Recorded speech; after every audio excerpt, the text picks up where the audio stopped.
Shalom saudara terkasih, sangat berbahagia dapat berjumpa dan bersekutu dengan Anda para pendengar. Kita dapat merenungkan isi hati Tuhan dalam Bread of Life audio saat ini. Galatia 2 ayat 19, sebab aku, Paulus, telah mati oleh hukum Taurat untuk hukum Taurat, supaya aku hidup untuk Allah. Aku telah disalibkan dengan Kristus. Saudara yang terkasih, dalam kisah ini kehidupan Paulus telah diubahkan. Dia tidak lagi sama seperti dulu ketika bernama Saulus. Paulus berkata bahwa hidup yang ia jalani sekarang bukan lagi aku sendiri yang hidup, melainkan Kristus yang hidup di dalam aku.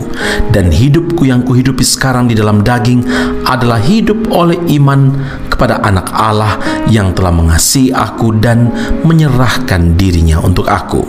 Galatia 2 ayat yang ke-20. Saudara, hidup Paulus telah diubahkan, telah disalibkan bersama Kristus. Apakah ini berarti Paulus benar-benar disalibkan secara jasmani bersama Tuhan Yesus? Bukan. Bukan tubuh jasmani yang disalibkan, tetapi manusia lamanya yang telah disalibkan. Akan lebih jelas lagi jika kita membaca dalam Roma 6 ayat 6 hingga 8, karena kita tahu bahwa manusia lama kita telah turut disalibkan supaya tubuh dosa kita hilang kuasanya, agar jangan kita menghambakan diri kepada dosa. Sebab siapa yang telah mati, ia telah bebas dari dosa. Jadi jika kita telah mati dengan Kristus, kita percaya bahwa kita akan hidup juga dengan Dia. Saudaraku, sebagai umat yang telah diselamatkan, kita telah disalibkan dengan Kristus dan tidak boleh lagi berhubungan dengan dosa. Pembebasan dari dosa dan semua konsekuensi adalah fakta yang telah digenapi, saudara. Manusia tidak dituntut melakukan sesuatu agar mendapatkan pembebasan dosa, karena memang manusia tidak dapat melakukannya. Kita hanya dituntut menerima dengan iman kegenapan karya Kristus di atas kayu salib. Ia berkata, setiap orang yang mau mengikut aku, ia harus menyangkal dirinya, memikul salibnya setiap hari dan mengikut aku. Lukas 9 ayat yang ke-23. Saudara, penyangkalan diri inilah yang harus kita lakukan terus-menerus. Kenapa? Karena Allah berurusan dengan dosa-dosa dan diri kita melalui dua cara yang sangat berbeda.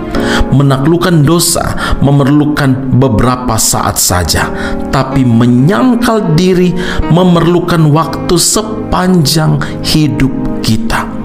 Sekali saja di atas kayu salib Yesus menanggung dosa-dosa kita, saudara.